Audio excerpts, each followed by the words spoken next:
passionné par les aventures du plus célèbre des seigneurs du temps, le Docteur, une équipe de choc s'est réunie à bord de son TARDIS virtuel pour vous faire voyager dans chacune de ces histoires plus passionnantes les unes que les autres. Bienvenue, vous êtes dans Dr. Watt.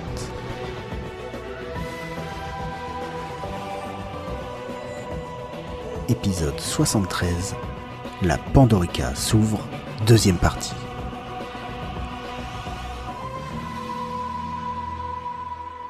Bonsoir et bienvenue dans Dr. Watt, le podcast où Audrey vous parlera de son déménagement, mais jamais, au grand jamais, du docteur. Tu déménages ? Oui. Oh. Bonsoir tout le monde. Bah je savais pas. Bonsoir. Mais pas tout de suite, hein, en mai, mais oui. Bah c'est cool. Soon. Bah je suis trop contente pour toi, je savais pas. Et du coup, tu nous en parles ? Bah non, du coup, je Non, vais parce pas que vous me embêter faites les mentir à chaque auditeurs. fois, donc Ah bah j'ai encore bien à chaque compris fois, que quoi. j'ai bien compris que personne allait parler. Non mais Grand Poil il est de mauvaise foi de toute façon. Ah, c'est ça. Quoi ? Je veux bien faire de la pub pour des podcasts hors label, mais je vais me faire taper après. Non, tu peux faire de la reco. Oh, tu peux le faire. Ça dépend comment. Si c'est genre, petite reco. Tu vois. Oui, bah, petite reco, allez écouter Allons enfants de l'apathie, c'est vachement bien. Et c'est produit par mes petits doigts musclés avec mes collègues de la toile sur écoute. Et voilà. Ouais. Et on parle de politique. Parce que Zu Il y a nous en fait des description. infidélités. Contre de l'argent en plus. Ouais, il a trouvé un taf. Attends, c'est pas des infidélités à ce niveau-là. Ouais, c'est ce que je dis, contre de l'argent. Je De quoi vends tu mon... le traites ? De quoi tu le traites ? Je vends Rien. mon corps contre de l'argent. Non. Waouh. Profitez-en, De quoi on c'est parle une bonne ce affaire. soir? Non, moi c'est une relation pure. Ouais, de quoi Grand on parle poil, ce soir aide-moi. C'est ça. S'il Audrey, te plaît, grand De poil. quoi Non, c'est Audrey. Audrey, s'il te plaît, de quoi te Oui. comprends. C'est toi. Zu, c'est ton problème. C'est toi qui as lancé, c'est toi qui as voulu faire une reco, t'assumes. Oh, I'm going to regret this. Okay, right, first, general background.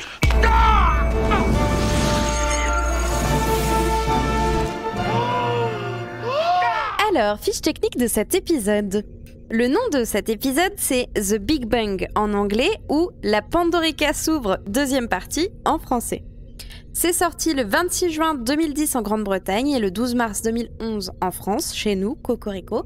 C'est toujours réalisé comme l'épisode précédent par Steven Moffat et scénarisé par Toby Haynes.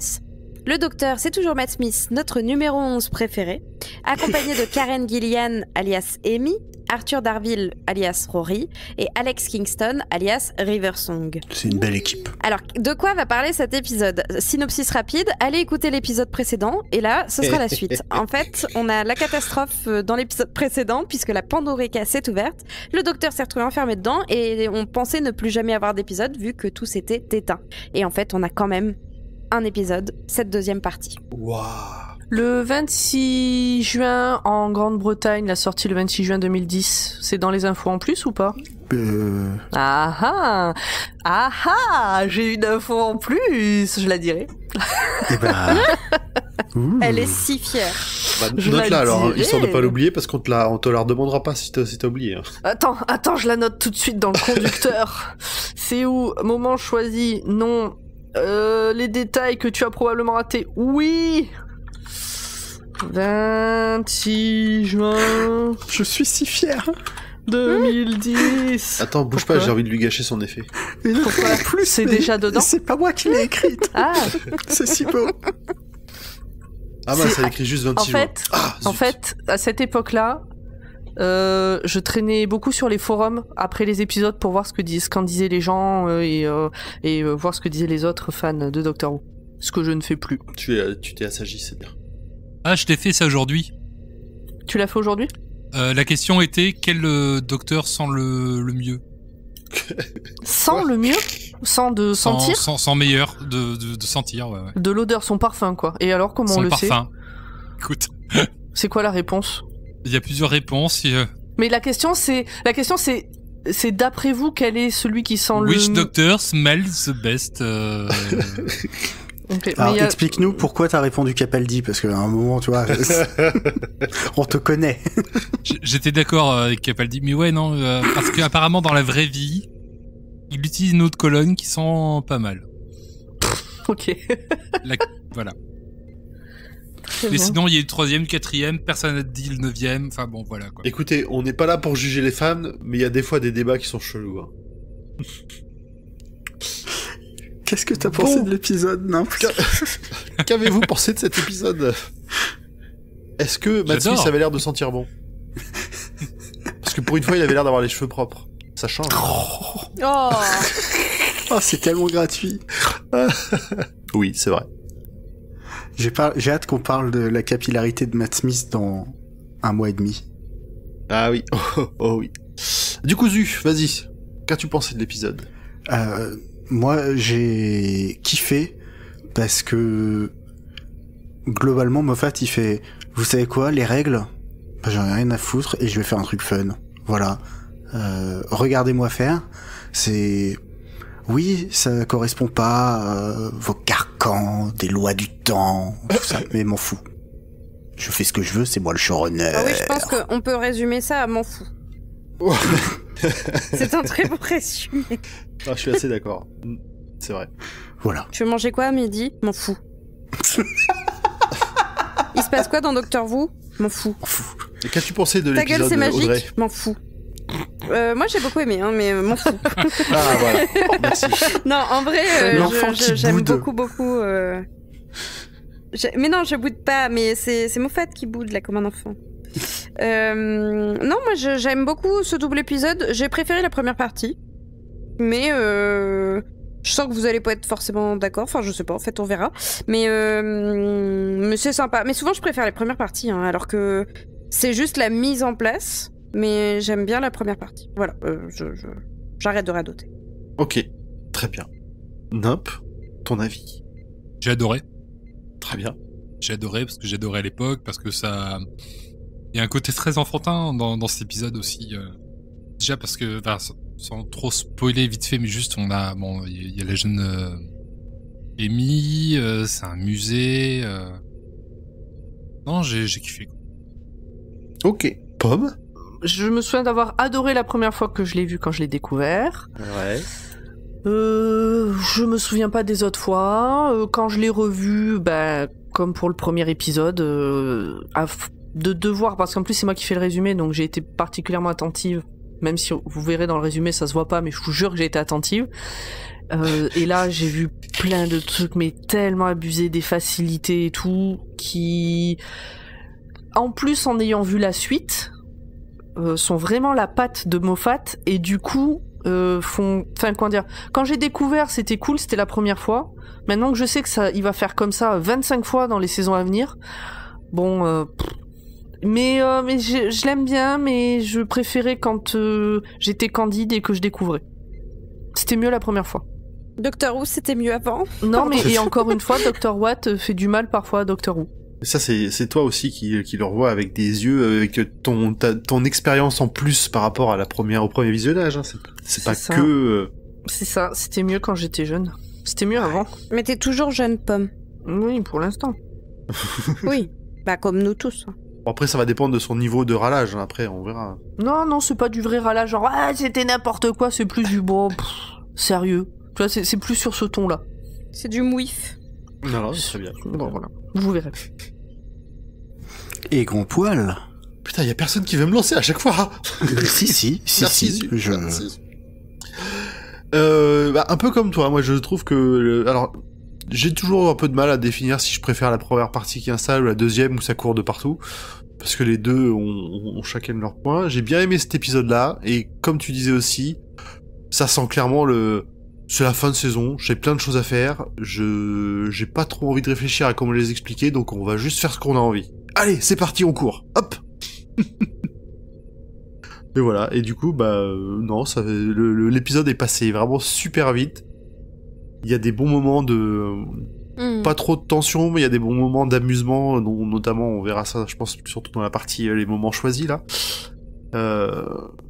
Ils s'amusent, ils se font plaisir, c'est une fin de saison, il faut tout péter, il faut peut-être reconstruire, on verra, on sait pas encore. Mais en tout cas, faut tout casser. On va tout péter. C'est un peu un sale gosse, en fait, Steven Moffat. C'est totalement un sale gosse. Ouais, c'est ça, c'est un sale gosse. Allez, si on a fini, je propose qu'on passe au cœur du sujet, et c'est Pomme qui va nous faire ce résumé. This is a fixed point. This must happen. This always happens. Don't worry. Ouais, par avance, pardon. Ce résumé est foutraque, mais l'épisode est foutraque. Je voudrais commencer en disant merci à Steven De Oliveira. Et je suis sûr que vous ne savez absolument pas de qui il s'agit. Effectivement. Steven De Oliveira. Mon prof d'espagnol en Alors, quatrième. Je pense pas, parce que c'est une personne qui actuellement a 23 ans, donc je pense pas que ce soit cette personne-là, la même personne. Bref, Steven De Oliveira, c'est la personne qui a rédigé la page Wikipédia sur laquelle je me suis basée pour pouvoir écrire ce résumé.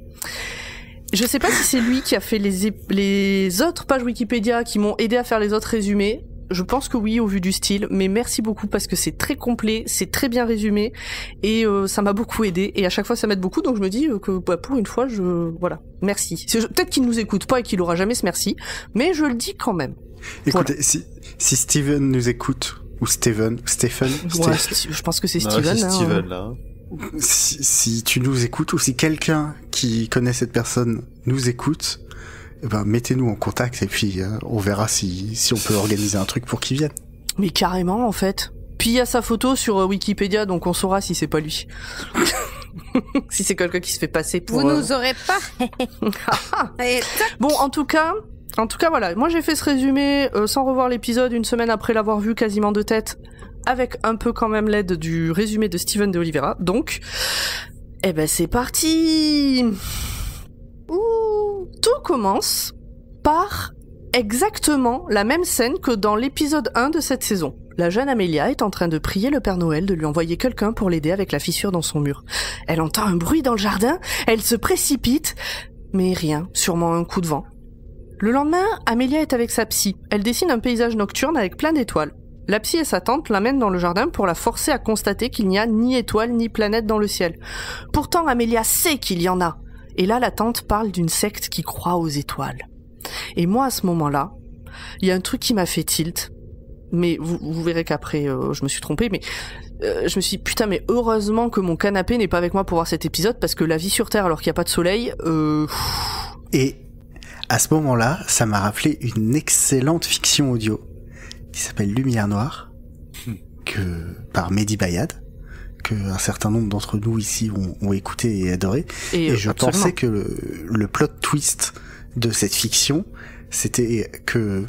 Donc dans cette fiction, c'est une radio pirate et ça parle de lumière chelou dans le ciel. Et je pensais que le plot twist, c'est que c'était dans un monde où les étoiles n'existaient pas. Et donc ces gens voyaient des étoiles pour la première fois. C'est marrant, Ce n'est pas le plot twist. Mais... Vraiment, ça m'est même pas venu 3 secondes à l'esprit. C'est marrant que t'aies pensé à ça. Bah voilà, et je pense que inconsciemment, je me souvenais de ça. Voilà. Ah ouais. C'était la petite reco Mehdi Bayad, allez écouter. Et Mehdi, si tu nous écoutes, on aime ce que tu fais. Tu viens si quand tu nous écoutes, n'hésite pas à venir parler de Doctor Who avec nous. Donc tout à coup, alors c'est où le lendemain, on s'en fout, vous verrez en vrai. Tout à coup, quelqu'un met discrètement un prospectus dans la boîte aux lettres d'Amelia. On voit que c'est le docteur qui a un chapeau rouge. Et c'est le prospectus d'un musée. La Pandoricas y est exposée, et il faut absolument que sa tante l'y amène. Et donc Amelia fait en sorte que sa tante l'amène au musée. Là-bas, elle trouve la Pandorica. Dessus, il y a un mot qui l'enjoint, un petit post-it qui l'enjoint à rester dans le coin. Elle se planque, sa tante la cherche, mais le musée ferme. Amelia sort de sa planque et la Pandorica s'ouvre. Dedans, il y a Amy. Et oui, on s'y attendait pas à celle-là. Je crois que le générique est là. Je suis pas sûr. Oui, je crois que c'est là. Elle dit un truc du style. Attention, ça se complique. Kido. Elle dit Kido. Ouais. Allez, générique.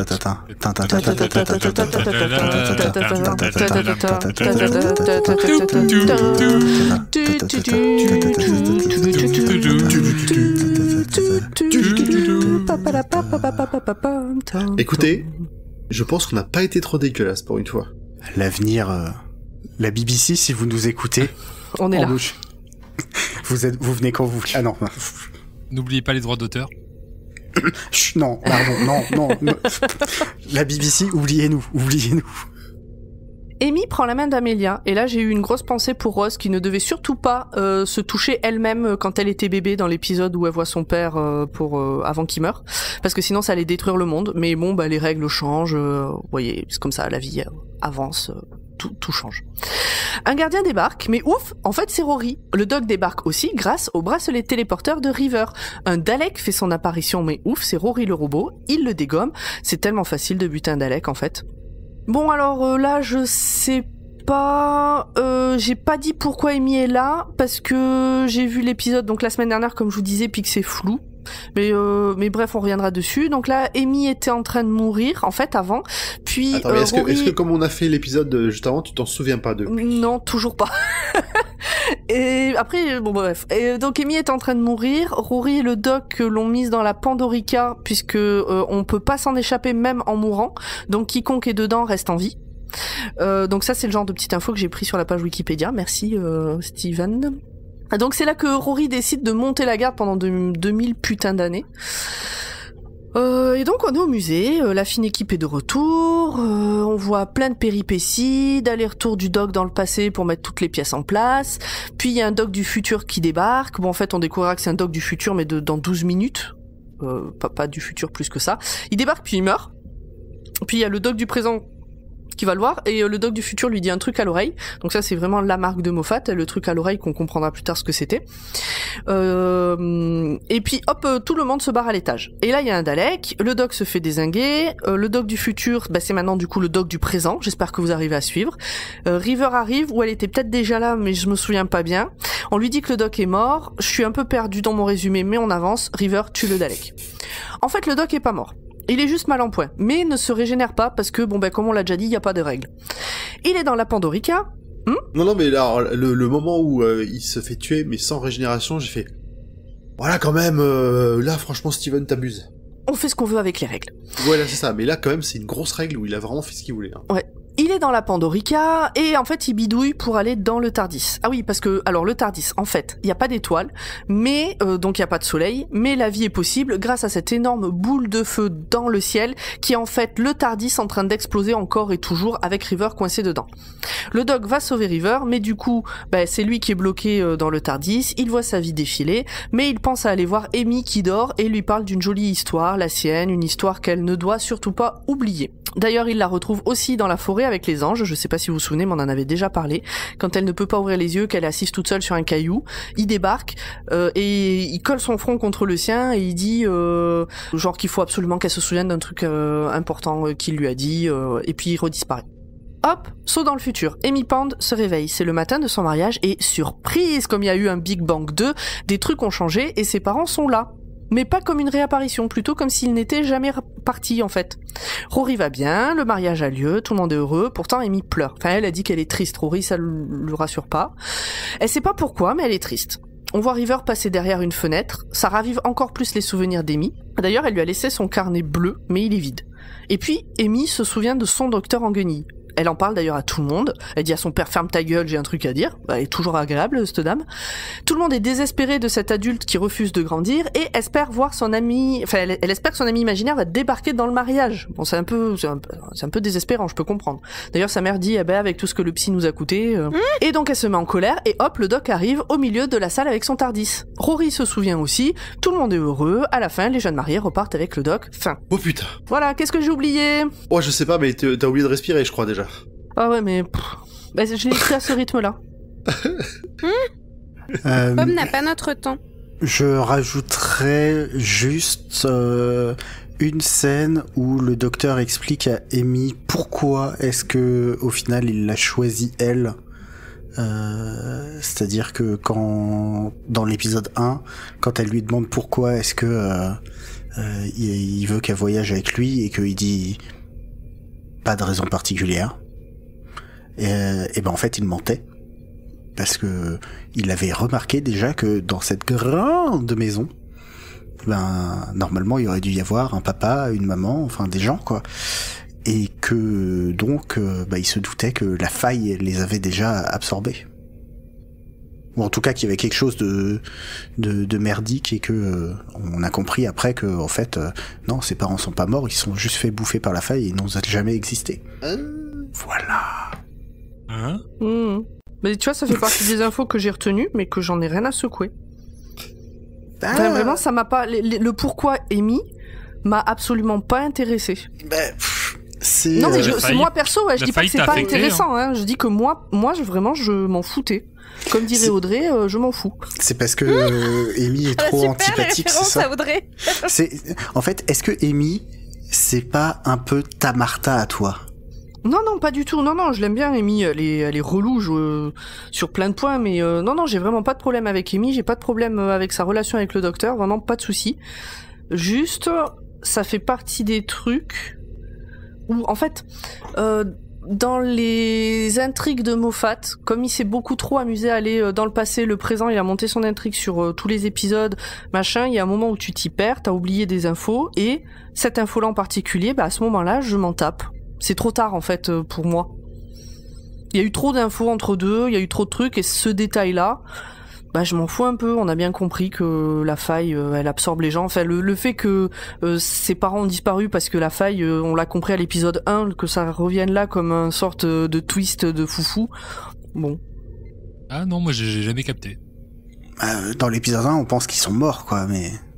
Ah non, enfin, Oui. On n'a jamais confirmation, je crois même qu'ils en parlent jamais spécialement, en fait. Quand ils sont en train de manger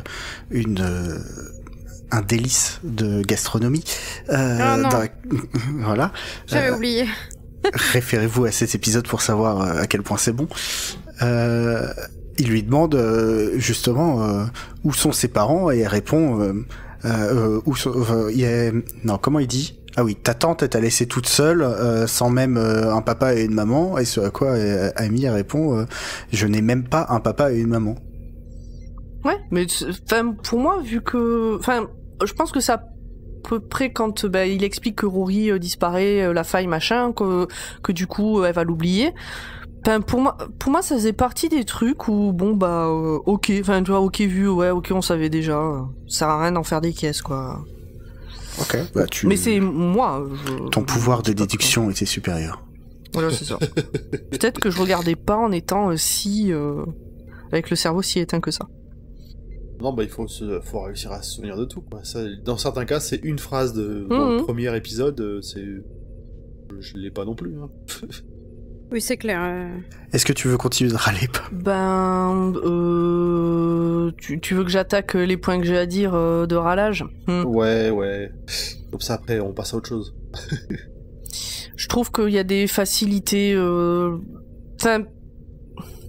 Amy... donc, Amelia...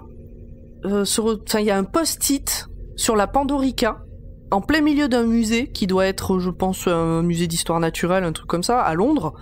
Elle a l'air ultra protégée, cette Pandorica. Il y a un post-it dessus, personne le voit, personne réagit, personne s'en rend compte.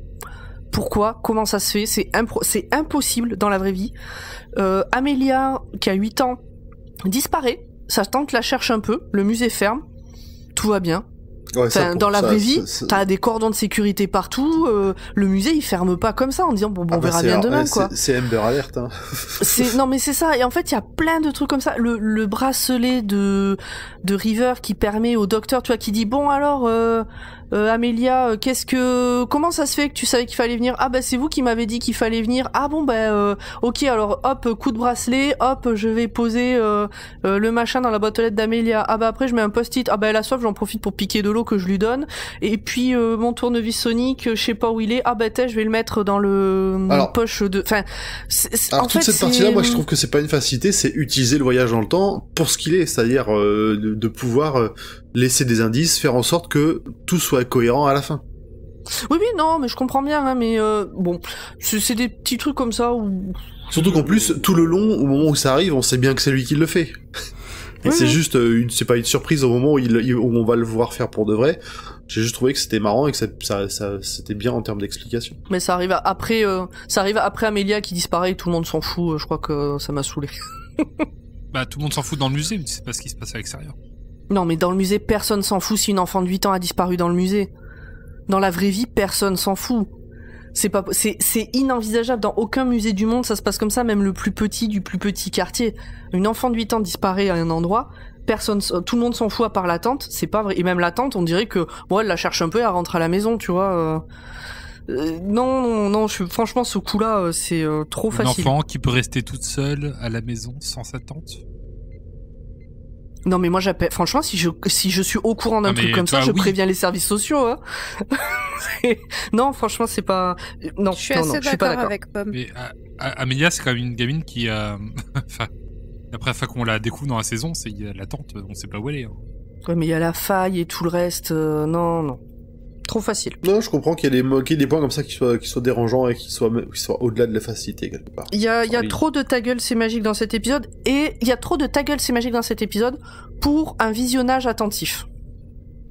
Et en même temps, je trouve que l'épisode passe trop de temps à nous expliquer des choses et à nous, tu vois, on a au début le docteur qui apparaît face à Rory, qui disparaît, qui réapparaît avec cette fois un balai, puis il apparaît avec le fesse, puis enfin tu vois.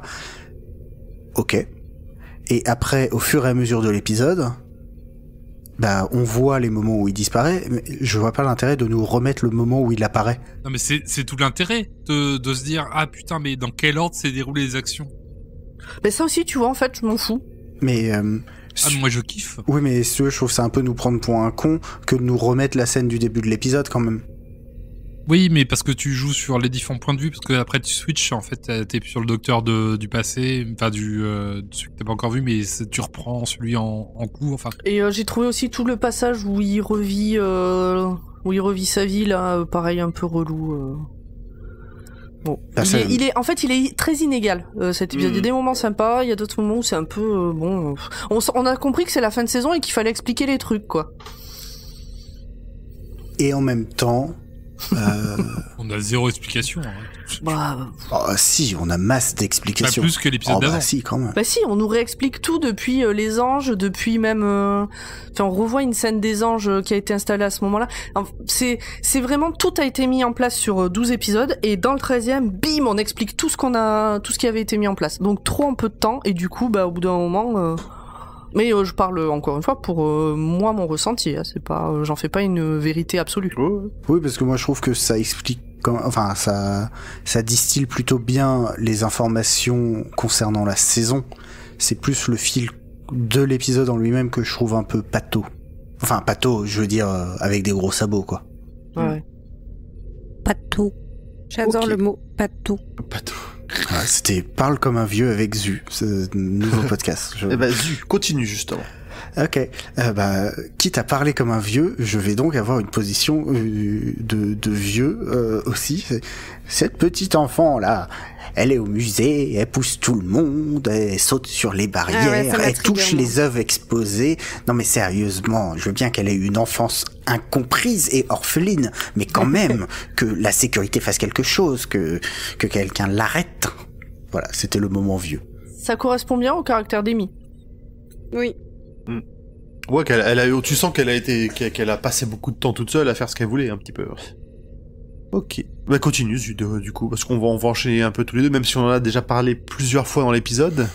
Mais oui, mais voilà, c'est Moffat, il écrit bien, notamment les dialogues, donc ça nous donne un épisode qui est assez poétique et qui a des jeux de mots dedans, et une fin totalement ta gueule, c'est magique. Mais il y a un moment particulièrement ta gueule, c'est magique, c'est la toute fin quand River vient au mariage d'Amy et Rory et leur dépose son journal intime en forme de TARDIS. Parce que bon, pourquoi est-ce qu'elle vient ? Parce que normalement, le docteur il a jamais existé. Donc elle devrait même pas être là. D'ailleurs, l'intégralité de l'univers devrait avoir disparu. Oui. Enfin, on a bien vu il devrait même pas y avoir Amy du coup dans ce cas-là. Elle devrait même pas être là. Mais il devrait y rien avoir. C'est ce que je disais dans le mini-résumé, c'est que la saison, elle devrait être finie. Enfin, la Doctor Who devrait être finie.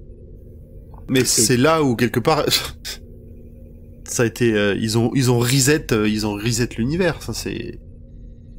Et donc, d'après vous, comment est-ce que vous expliquez River qui vient au mariage de Amy et Rory ?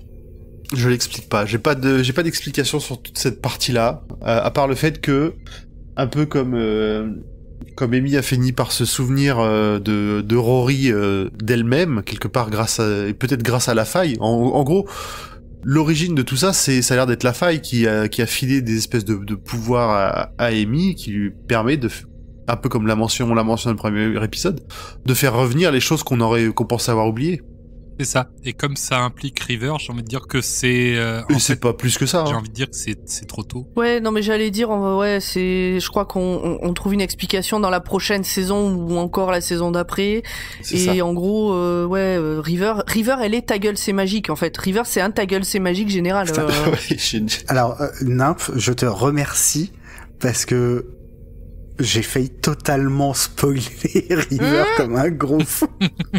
Parce que j'ai failli y aller avec mes gros sabots, mais voyons, parce que évidemment, River, j'ai failli y aller comme un gros fou dans mon explication. À ce moment-là, c'est la merde. Enfin, c'est pas la merde, mais c'est juste vraiment, on a zéro explication. On ne sait pas ce qui s'est passé. Je vous mettrai sur le Discord mon explication, et si des auditeurs et des auditrices veulent la voir, qui viennent sur le Discord de Podcut, je leur mettrai avec des bannières spoilers. Bah du coup moi le mien j'en ai parlé, hein, c'est que c'est ça pour moi. Amy elle a une espèce de pouvoir avoir vécu près de cette faille là, qui est de faire revenir les choses comme elle s'en souvient, quoi. Ce qui a permis le retour de Rory. Peut-être même que Rory est redevenu un humain. Alors à ce moment-là on a l'impression qu'il est humain quand même, hein. On sait pas. Ah, Mais est-ce que... c'était ma question. Alors, On ne sait pas encore. Attends, est-ce que je peux sauter parce que c'est ma question. Ouais. Du coup, est-ce qu'on peut y répondre maintenant? Ça m'évitera après d'en reparler. Parce que du coup, c'est une réplique Nesten qui avait une tête qui était interchangeable. alors, Je sais plus quel personnage disait qu'il était. C'est River. C'est River qui Voilà. disait ça. ouais. Alors, dans l'ordre. Mais quand voilà. Donc, S'il te plaît. reprenons. Parce qu'il y a plusieurs choses. Tu sais, c'est un peu comme dans Kingdom Hearts. T'as des doubles, des ombres, des versions alternatives, des versions informatiques. C'est le bordel. Là, c'est un peu pareil. C'est-à-dire que... Moi, genre jusqu'à la fin, je me suis toujours posé la question, mais attends, Rory, est-ce qu'il est encore en plastique? Alors... À la fin de l'épisode, la fin Oui, de... je vais répondre à la Rory. question. Je vais répondre à la question, si tu vas-y. me laisses. Rory se fait absorber par la faille et n'a jamais existé.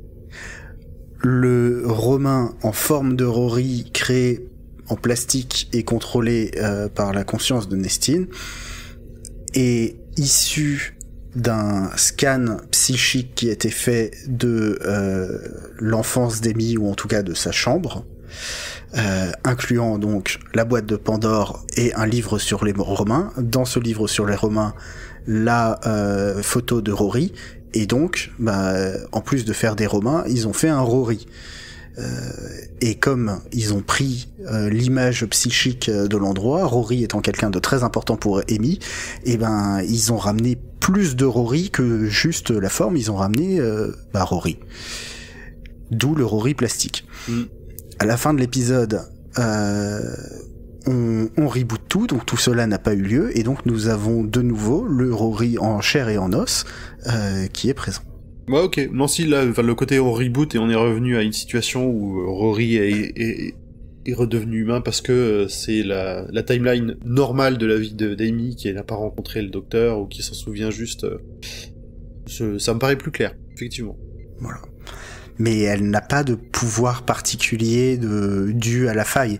C'est juste que sa vie ne fait pas sens parce que la faille, mais le reste, c'est juste le pouvoir de se souvenir. Ok. Eh ben, c'est pas facile, hein. Oui. Et d'ailleurs, Moffat joue très bien là-dessus parce que justement, quand il rembobine la saison, il nous montre plein de détails, que ce soit dans The Lodger, que ce soit dans l'épisode avec les anges, mais on en parlera, qui réexplique aussi un truc de l'épisode 1, où mais comment est-ce que la petite Amy elle est retournée se coucher dans son lit. Voilà, c'est plein de détails que nous avons probablement loupés, mais si, on les a loupés. Ouais, non, Putain, mais en fait, c'est deep, Docteur Who. Oui, surtout quand tu commences à foutre le bordel dans les timelines comme ça, et pour le coup, Moffat le fait beaucoup. Et, j'avais complètement oublié, moi, cette partie-là. Et en plus, d'un côté, il donne la pseudo-explication de dire bon, l'univers a été totalement détruit, il reste globalement la Terre qui est protégée par un TARDIS qui brûle. Vraiment, les lois de l'espace-temps, est-ce qu'il reste quelque chose pour contrecarrer le fait de faire n'importe quoi? La réponse est non. Ouais, ok. Il va falloir, il va falloir y réfléchir un peu après encore, je pense. Mais tu vois, typiquement, tu dis va falloir y réfléchir. J'ai même pas envie de passer du temps à réfléchir à tout ça. C'est trop.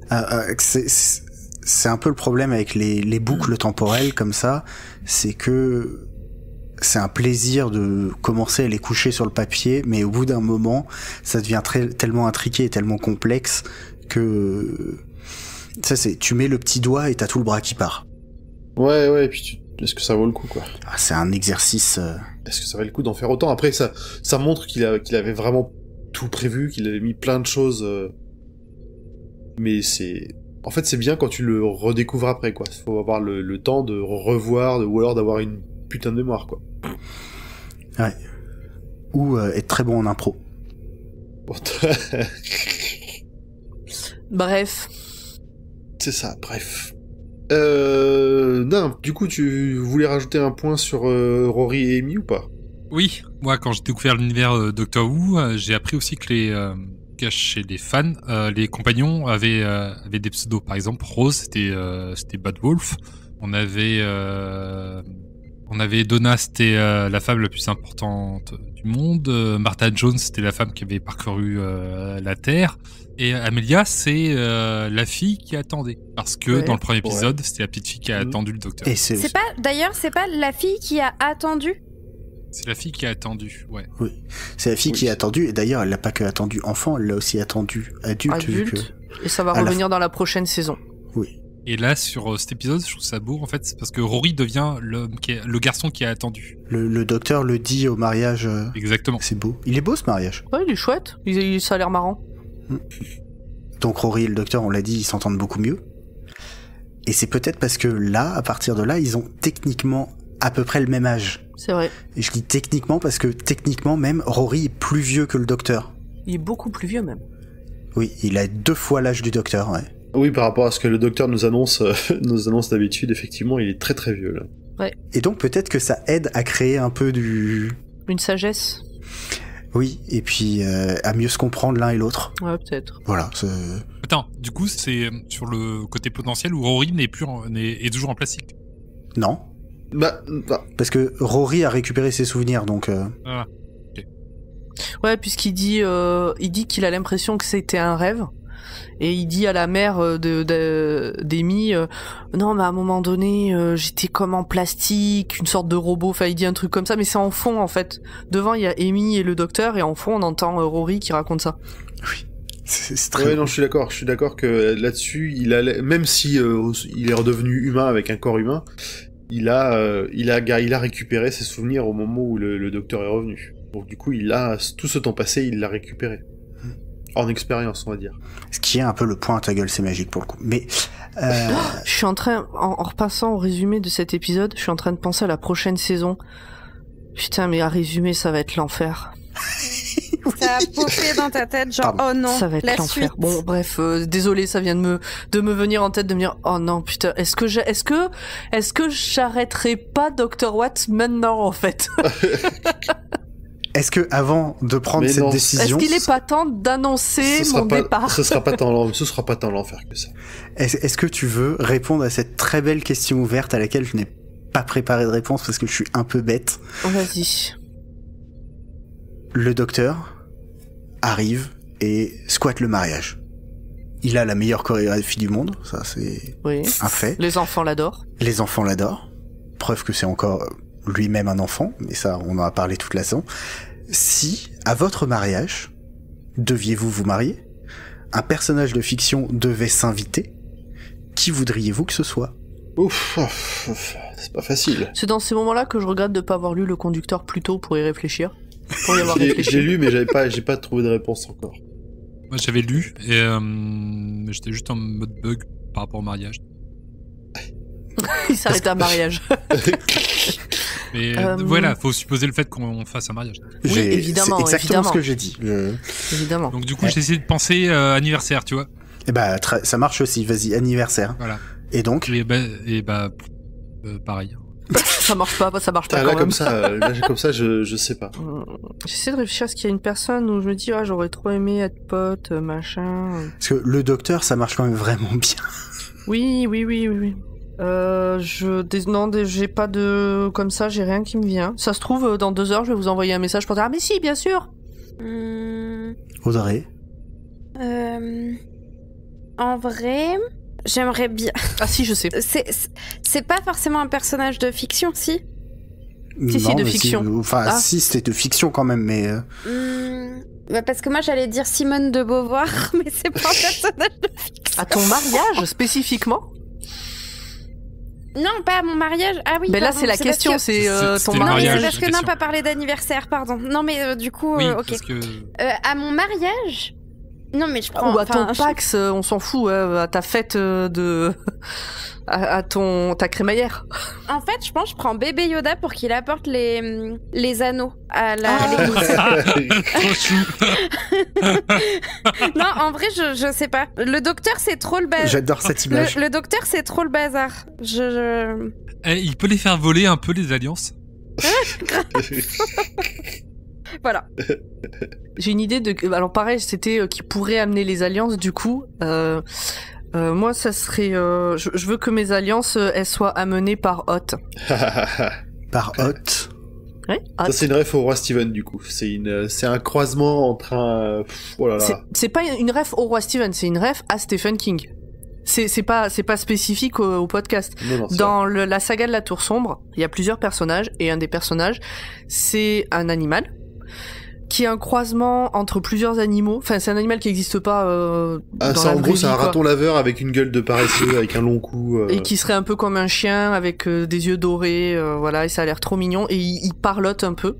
Et donc il s'appelle Hot parce qu'il répète la fin des mots et que en français il l'appelle mon petit pote. Et donc il répète Hot. En anglais, en VO, c'est Little Boy. Et donc il s'appelle Oi, si j'ai bien compris. C'est ça. Et voilà, et Hot, il est... Voilà, c'est Hot, on l'aime Hot. Ok. Donc Hot, il apporterait les alliances. Ah, voilà. Grand poil. J'ai pas d'idée. Tu veux Non, que je te pas prête Hot? Tu... Il Non, peut faire les trop- deux. Autrement, je vais faire facile et je veux des 2R2, moi. Je veux des 2R2 qui viennent apporter les alliances. Non, des 2R2 qui apportent à boire à table pendant le repas. Ah, pendant il fait le service. Hmm. Je crois que j'ai peut-être déguisé un de mes gamins comme ça. Et l'autre en bébé Yoda, du coup. Ouais, peut-être, ouais. Si je le fais, je vous fais des photos. Ah bah, si. Bon, après, Ah bah, je me fais évidemment. défoncer. Je pense qu'il y a divorce immédiat, mais... Mais non.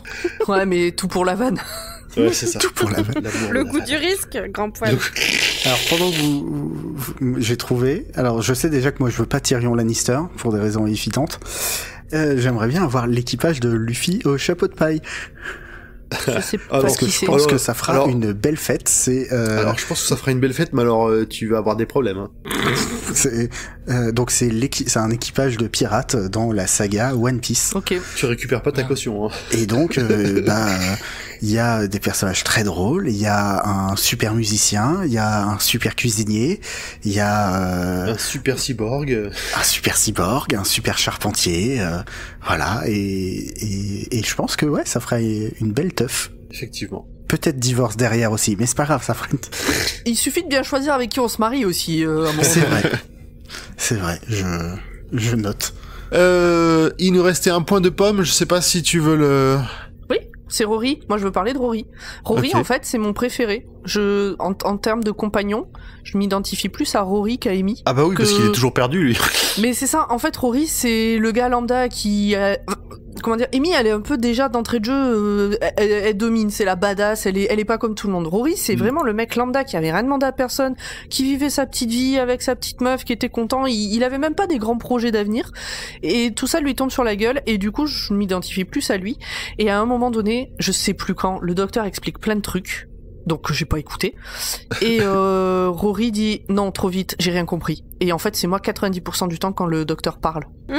Ouais, c'est ça, ouais. Je n'écoute, quand il part dans ces grandes diatribes là d'explications, je n'essaie même pas de lire les sous-titres ou de comprendre ce qu'il dit, ça va aller trop vite, on s'en fout en plus, c'est du abracadabra. Donc voilà, et donc j'ai tellement aimé Rory à ce moment-là, à cette petite phrase un peu. Est-ce que Rory c'est pas un peu les spectateurs? Ouais, si, carrément. C'est pas le moment où il explique que c'est le Tardis qui brûle ou un truc comme ça qui est... Non, trop vite. Aucune idée. Ou quand il explique comment il va rebooter l'univers, ouais, je ne sais Ouais, plus. peut-être. Ok. Et ben ça y est, on a fait le tour. Je vous propose de passer au moment choisi. Et Zu, vas-y. À la toute fin de l'épisode, après le mariage, après que le docteur ait peut-être demandé en mariage Riversong, et en fait non, et en fait on sait pas, et oui, il rentre dans le Tardis avec un petit soupir en mode je sors d'un date, mais je savais même pas que c'était un date, et c'était fou. Et il grimpe les petites marches du Tardis avec un entrechat un peu chelou où il sautille en croisant les jambes de travers et après il tourbillonne avec une écharpe, et j'adore ce petit pas de danse très pas rythmé, et des fois quand il y a que 2-3 marches et que je suis de bonne humeur, et ben je fais pareil, mais en général j'ai pas d'écharpe. Oh. Mais voilà. C'est mignon. Et j'ai l'air chelou, mais Moi si je fais ça, je me casse la gueule dans l'escalier. Hein. Pareil. Moi c'est mignon, je comprends.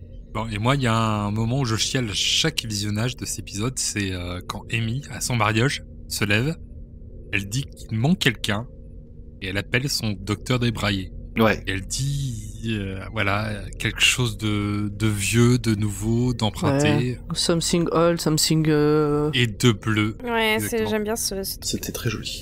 très Cette très partie-là, elle anglo-saxon. waouh. De mon côté, moi c'est plus terre à terre, c'est l'enchaînement temporel, le truc que Pomme a pas aimé justement. Sur la fin de l'épisode justement, le moment où il se rappelle qu'il faut qu'il fasse plein de choses pour que la timeline garde une pseudo-cohérence, hein. Ça reste Doctor Who. Ben, j'ai trouvé ça bien, je trouve ça marrant qu'il l'ait fait, que ça a été distillé tout le long de l'épisode, même si tu savais qui c'était, et que tu t'aperçois qu'il fait tout à la fin parce que c'était le moment où il fallait y aller, quoi. Et même là, on a une explication sur ah ben non, mais il était pas mort en fait. Donc il avait pas besoin de se régénérer. On a cru qu'il était mort. Enfin bon, il y a eu des fois où il s'est régénéré pas parce qu'il était mort, mais parce qu'il était ultra mal en point. En fait, c'est avant de mourir qu'il se régénère. Oui. S'il meurt, il se régénère pas justement. Là pour moi, il était assez mal en point pour se régénérer. Il aurait dû se régénérer. Et en fait, souvenez-vous, la première fois qu'on parle de régénération, on explique le processus exact de la régénération, c'est avec des phéromones, des nanoparticules, des hormones, des trucs. Et ce truc-là est déclenché à partir d'un certain seuil de tolérance.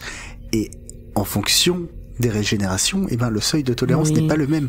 Et nous avions même fait la blague de, t'imagines, le seuil de régénération, il est super bas, et là le docteur, il se cogne le pied dans un coin de table, et pam, régénération. Je m'en souviens. Je m'en souviens pas du tout. Voilà, c'est une blague de fin de première saison. Voilà.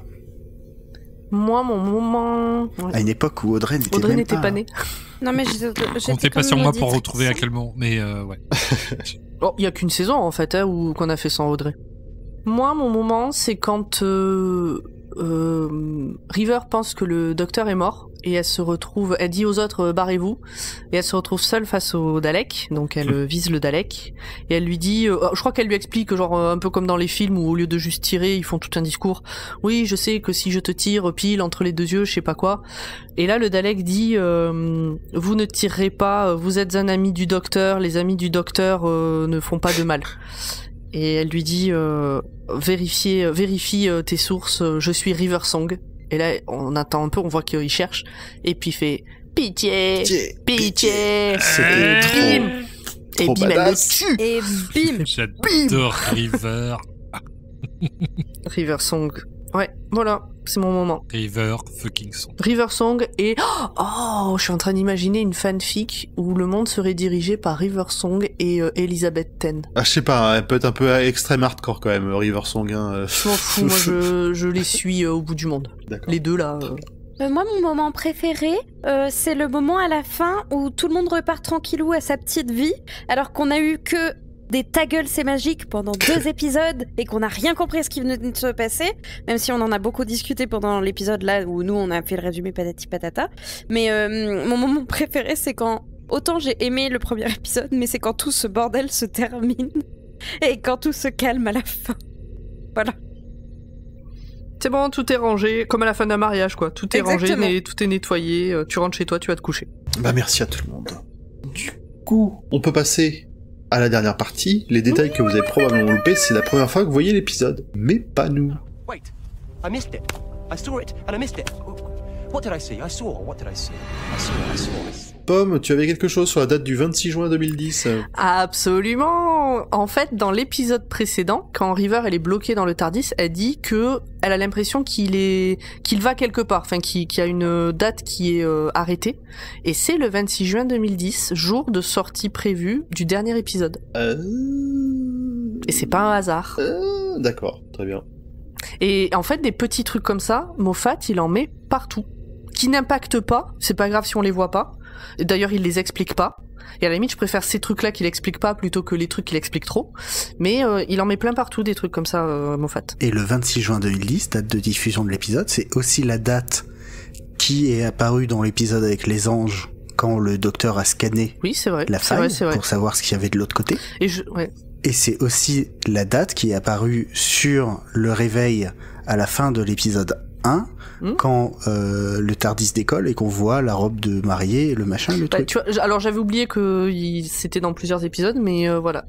Mais Ouais. c'est bien foutu. Et on s'en fout, tu vois, ça y est, mais c'est pas expliqué, et c'est sympa, du coup. Parce que si en plus il y avait eu 10 minutes d'explication... Mais oui. Bon, voilà. C'était mon point. Tout le reste, je vous laisse tranquille. Ok, très bien. Il y a une vanne qui est très très british. Que, désolé, je vais faire ce que Pomme déteste, mais je vais l'expliquer. Non, j'ai pas dit que j'ai détesté toutes les explications, c'est pas vrai, hein. Oh. T'imagines à l'école, sinon, l'enfer. Non, il y a la tante de Amy qui dit à la psy « Oh là là là là, pourvu qu'elle rejoigne pas la secte de ce Richard Dawkins ». Et en fait, c'est drôle parce que c'est un scientifique vulgarisateur kényan dont on a déjà parlé dans l'épisode The Stolen Earth. Ah, ça sortait Et pas de qui fait nulle part. partie. Et non. Et donc, c'est un peu le McLesguy anglais, mais en mieux. Mais en mieux. Vous vous souvenez comment ça s'appelle quand 2 objets à différents moments de leur existence se touchent et déchargent leur énergie temporelle? C'est l'effet limitant de Blinovitch. Et donc? Et on en a parlé beaucoup, déjà. Ok. Ça rentre toujours pas ce truc-là. Hein. Je m'en souviens même pas. Est-ce que Zu, tu peux rappeler? Bien sûr, quand 2 éléments de 2 fois le même élément sont à 2 moments différents de leur timeline et qui se touchent, ça fait des étincelles. Par exemple, le même tournevis solide qui se touche alors qu'il est à 2 moments différents, c'est la décharge d'énergie temporelle et ça s'appelle l'effet limitant de Blinovitch, ce qui a notamment pris part dans des comics, dans notamment un qui se passe à Paris avec 3 docteurs différents. C'est ce que je disais la dernière fois qu'on parlait de ce truc-là. C'est aussi... Quoi, les docteurs à Paris? Oui, il y a même une balade qui s'appelle The City of Death Tour qui permet de aller sur les lieux de tournage de Doctor Who à Paris. Voilà. Si les gens de l'association qui organise ça nous entendent, on vous embrasse. Et vous venez quand vous voulez. Non. Et donc l'effet limitant de Blinovitch, eh ben on en a parlé de mémoire dans l'épisode dont tu parlais tout à l'heure, Pomme, où ils sont tous planqués dans une église et Rose a pas le droit de se toucher et tatati tatata. Alors non, elle a pas le droit de se toucher. Alors pas en public, vous faites ça chez vous tout seul. Elle a pas le droit de se toucher elle bébé, Oui. parce que elle est là adulte et elle bébé. Voilà. On l'a pas déjà fait cette blague à l'époque? Enfin, Je sais pas. Peut-être. C'est pas grave. Je sais pas, mais je la trouve très bien. Toujours. Vous vous souvenez, on parlait de la malédiction de la plage dans The Hungry Earth. C'est le fait qu'à chaque fois que le docteur va emmener ses compagnons à la plage, eh ben, ça se termine toujours de manière terrible. Genre, il a voulu emmener Rose à la plage et puis ils se sont retrouvés, c'est la fin de la saison 2. Il a voulu emmener Donna à la plage et c'est la fin de la saison 4. Et ben là, ça se vérifie encore, vu que le premier flashback, quand le docteur se réveille dans le TARDIS, et ben juste avant les... Ils sont à la plage, ouais. Pardon ? Ils vont à la plage. Ils vont pour aller à Space Florida, où le docteur lui explique que c'est merveilleux, tu vas voir, il y a du sable automatique. C'est comme du sable, mais automatique. Je vous laisse avec cette image. Et la dernière info, c'est... Vous voyez que c'était pas un faux raccord dans l'épisode Flesh and Stone. Que le docteur, quand il revient pour parler à Amy, et que vous êtes là... Et ben là, il a de nouveau sa veste, c'est un faux raccord. Ben non, c'était pas un faux raccord. Alors... Vous, non, parce que moi déjà, j'avais déjà tout vu, et j'avais lu à l'époque déjà les forums, dès la fin de cet épisode-là, étaient au taquet sur le fait que c'était sûrement un autre docteur. Que c'était impossible qu'ils aient fait une erreur, que c'était forcément fait exprès. Mais nous avons eu On parle des nœuds papillons ? Non, on parle de la veste du docteur dans l'épisode Flesh and Stone. Aucun rapport. Non, tu sais, quand Amy, elle est assise, là, qu'elle peut pas ouvrir les yeux, et qui vient la voir. Ben, oui. Avant, il a pas sa veste, et quand il vient la voir, il a sa veste. Oui. Et je me souviens qu'à l'époque, sur les forums, il disait, c'est sûr que c'est fait, enfin, c'est un détail important. Les anges pleureurs, tout ça. Voilà. Et donc, quand on en a parlé, il y a des personnes que je ne citerai pas ici qui disaient que c'était un faux raccord. Mais non. Et on pouvait pas le dire, et maintenant je peux le dire. Tu peux dire qui c'était. Hein. Il était content de pouvoir le dire. Oui, parce que vous étiez là. J'avais raison. Voilà. Bah, c'est comme la vie sur Terre alors qu'il n'y a pas d'étoiles. Si, il y a quand même une explication. Il y a un faux soleil qui permet la vie sur Terre. Voilà. Nymph, fais-nous rêver avec des anecdotes de tournage. Oui, apparemment, c'est l'un des épisodes dont Moffat est le plus fier.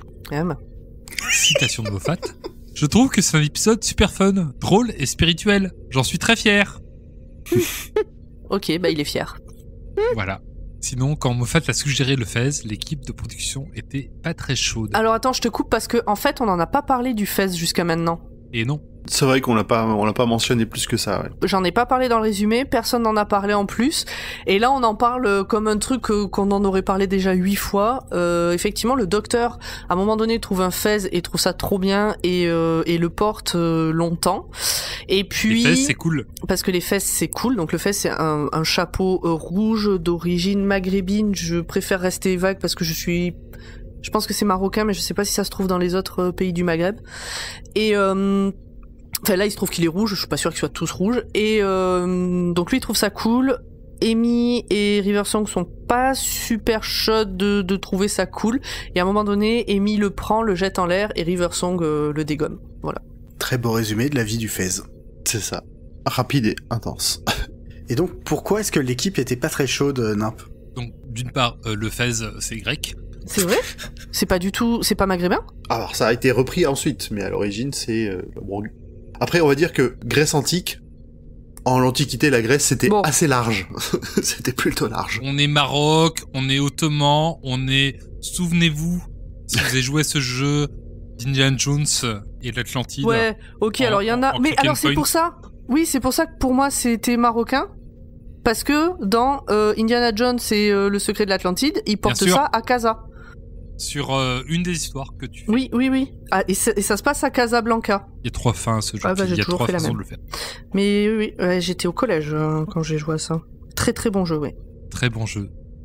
En tout cas, quand Moffat a suggéré le Fez, l'équipe de production n'était pas très chaude. En effet, connaissant Matt Smith, il avait peur que le couvre-chef devienne un accessoire permanent du docteur. Heureusement, Moffat avait déjà écrit la scène de destruction. Vous inquiétez pas les gars, je gère. On verra plus de Fez. Matt Smith, 5 wait. minutes later. Bref, on va pas spoiler, enfin bon. Alors, je viens de vérifier, quelle que soit l'origine du Fez, c'est bien une coiffe marocaine. Peut-être que à l'origine non, mais c'est... Wikipédia, ça faisait longtemps. A priori, j'avais dit une grosse connerie, je voulais quand même vérifier mes sources. Et c'est aussi une ville du Maroc, mais du coup c'est plus un chapeau quand c'est une ville. Voilà. Et enfin, dans la scène d'adieu entre Amy et le docteur, avant de déposer le tournevis dans sa poche, elle l'allume quelques instants. En fait, c'est un accident. Karen Gillan a appuyé sur le bouton sans faire exprès, mais ils l'ont gardé à la prise. Comment dire, ça s'allume. d'habitude. Un petit Bon, on spoof. s'en fout en fait. Ah, un bouton. Voilà. Eh ben, merci à tout le monde, on a fait le tour. Oui, je crois. Oh là là. Et c'est Bon, une on a fin fait- de saison pour Dr. Watt. C'est une fin de saison pour Doctor Et Who. clap. Pour Dr. Watt, on enchaîne à peu près aussi J'ai pas rapidement. compris, le suivant, il est dans la saison ou il est pas dans la saison? Alors, on va pas recommencer avec les épisodes. Mais c'est parce que c'est pas clair. Moi, je suis d'accord avec. Moi, c'est pas clair. Moi, je l'ai pas dans la suis saison. d'accord avec Mais Nam. on l'a dit dans la saison, alors du coup, je ne sais pas. Regarde les épisodes là. 0, c'est les épisodes de Noël, c'est les épisodes 0 des saisons. Donc, Ils sont dans la donc, saison d'après. l'épisode 0 du 1er janvier 2021 est dans la saison Flux. C'est un épisode 0. C'est un épisode de premier de l'an. Alors, il alors s'appelle qu'en pas fait- Zéro. Il Sauf s'appelle que pas Zéro. Flux, c'est une saison qui a un nom. Donc Ouais, elle a pas mais donc- d'épisode 0. Ah mon dieu. Ouais, mais donc du coup, c'est pas si clair que ça. Je suis désolée. Donc on en est à la totalement clair. 17ème saison et on n'en sait rien. Les Est-ce que compagnons c'est ont pas même des pas de pseudo. hors-séries Alors, discute, Est-ce- Est-ce que c'est pas des hors-série les épisodes de Noël du coup? Si, totalement. Mais Donc pour Mais- l'épisode hors-série de Noël, voilà. Bref. Oh. On revient dans 15 jours pour chanter Bref, tous ensemble et surfer c'est dans ça. les nuages. dans 15 jours Exactement. c'est Noël. Ah ouais. À très bientôt. Ciao, ciao. Allez, à dans 15 jours. Ciao, ciao. Bye. Bisous, bisous. Bye bye.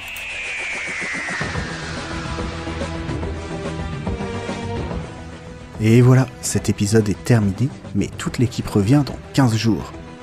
En attendant, vous pouvez continuer le voyage dans le Wooniverse avec nous sur les réseaux sociaux à drwatt._pod ou encore sur le serveur Discord du label Podcut dont le lien est en description. Vous pouvez aussi nous soutenir via le Patreon du label sur patreon.com/podcut afin de nous permettre de financer les 24 podcasts du label.